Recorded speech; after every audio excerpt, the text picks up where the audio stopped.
C plus প্লাসের Bangla video টিউটোরিয়ালে আপনাদের সবাইকে স্বাগতম। আমি মোহাম্মদ শরীফ চৌধুরী। আজকের পর্বে আমি দেখাবো কিভাবে মাল্টিপল ক্যাচ স্টেটমেন্ট আমরা ইউজ করতে পারি। সো তার আগে বলি যে মাল্টিপল ক্যাচ স্টেটমেন্টের দরকারটা আছে যে আমরা বিভিন্ন টাইপের আমরা এক্সপ্রেশন থ্রো করতে পারি। সো বিভিন্ন টাইপের থ্রো করলে আমরা এক টাইপে যদি মিসম্যাচটা হয়, যেমন আমি দেখিয়েছিলাম যে ইন্টিজার টাইপ ডিক্লেয়ার করে আমি যদি ক্যাচ করতে চাই এবং আমি যদি ডবল রিটার্ন করি, সেক্ষেত্রে আমাদেরকে একটা প্রোগ্রামটা ক্র্যাশ করে। সো এইরকম টাইপ মিসম্যাচ যেন না হয়, সেজন্য আমরা মাল্টিপল ক্যাচ স্টেটমেন্টটা ইউজ করতে পারি। যে আমরা তখন দেখিয়েছিলাম যে ইন্টিজার যদি আমি ডিক্লেয়ার করতাম, তো ইন্টিজারের জন্য আমাকে একটা শো করতো এবং ডবলের জন্য একটা শো করতো। সো বেসিক যদি আমি বলি এখানে, যেমন ট্রাই ব্লক আমি একটা নিচ্ছি এবং ট্রাই ব্লকের এখানে আমি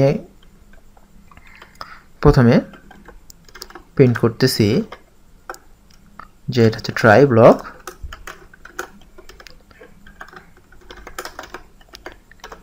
এবং আমি এখান থেকে জাস্ট একটা থ্রো করতেছি। থ্রো করলাম 1। আমি দেখেছিলাম যে আমি এখানে যদি ক্যাচ করি, আমি ক্যাচ করতেছি ইন্টিজার ই এক্সেপশনটা ক্যাচ করতেছি, এবং আমি এখানে যদি জাস্ট প্রিন্ট করে এখানে লিখে দেই যে এক্সেপশন ই,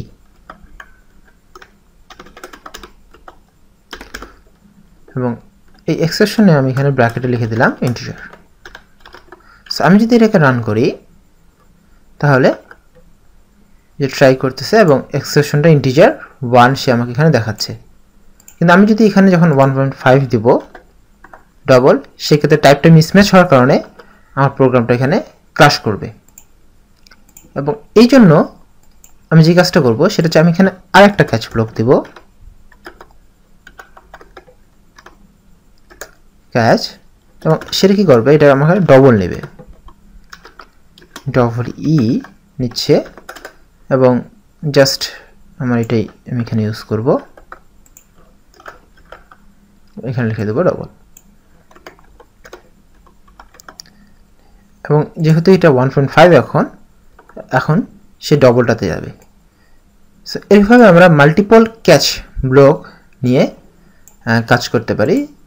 যে এটা অনেকটা সুইচ কেসের মতো, যে সুইচে আমরা দিয়ে দিতাম এবং কেস এসে একটার পর একটা চেক করতো। এটা ঠিক এরকম যে একটার পর একটা আসবে, যেটাতে পাই যাবে সেটা করার পর পরবর্তীতে আর আসবে না।